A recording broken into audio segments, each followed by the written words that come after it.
Obila mag okwach kich omako Lavender Kiny ojilo ma chich ni nyocha otemo nego jatije bang' goye kendo hinye marach e kadak margi ma Jumeirah Heights. Shani Atieno ma en jatij ot magi sani yudo thieth e kar thieth maduong' ma Kenyatta nochikore kowuok e rofa mar 4. Jafwambo marwa Cynthia Onyango lero Lavender Kiny itudo gi ketho mar yawo lweny gi nyadenino kendo ni nochano hinye gi gir lweny. Nonro mar obila ma Kiambu ne ochopo gi ndhiyo Lavender Kiny mawachore ni osebedo karocho ratich jatije ma osebedo godo kuom kinde matin ne dweche 2 kende. Lavender wachore ni negoyo jatije kod oluth kuon, loro ne jatije e ot kendo timo ne timbe mag anjao kod luth mar goyo chapat. Timbe masani obila rango kaka mago mag temo nego jatijno ni mari tude gi lwar mar nyadendi no kowuok e gorofa mar 4 e od gima ni Jumeirah Heights odiochieng' mar wuok tich juma mokalo tarik 18. Tangu niingie kwa hiyo nyumba. Sina mani. Una mani? Nipigo tu. Kupigwa? Wanakupiganga na nini? Hizo silaha za jikoni. Last time walinigonga mwiko hadi kichwa ikapasuka. Ikapasuka? Nilishonwa hapa tu. Naumia.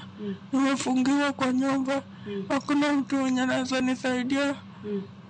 Alienda kutoa nguo nikuje vizuri. Nadisha nigonga hizo matisu. Dining chair. Kisu amekukata wapi? Mkono. Niyo rola liniingiza kwa makalio. Akatwist. Rola ya chapati. Really? Kila siku ananiambianga yeye anaweza niua. Anazika bila mtu kujua na kuna wale anaweza pelekwa. Achijno obila mag okwach kich odayo dhoge ewi ketho ma itude godo kata kamano. Nonro nyiso ni en kod ketho mamoko mayande osetude go kamoko kuomgi nitiere e nyim obila. Ketho ma osebedo ka inono kuom kinde malach chakre higa mar 2011 en mar turo od ng'ato kaka lipot ma ondiki e tesend obila ma Makupa e boma ma Mombasa wacho. Lavender bende itudo kod kuo mar ang'enge ei Kileleshwa e higa mar 2018 kod 19 ka higa ni osemake diriyo ka itude kod turo od ng'ato kachiel kod kuo e dwe mar 4 ma higa ni. E kar thieth maduong' ma Kenyatta, Shani Atieno ma jahigni 22 kende dhi nyime kod yudo thieth ka laktar mare lero ni gidhi nyime kod ng'iye machiegni e fwenyo kaponi obiro dwaro thieth ma oyiedhi. At the time she reported to us, she appeared psychologically traumatized. For the lower limbs, she had multiple lacerations, including tendons that were cut and open wounds.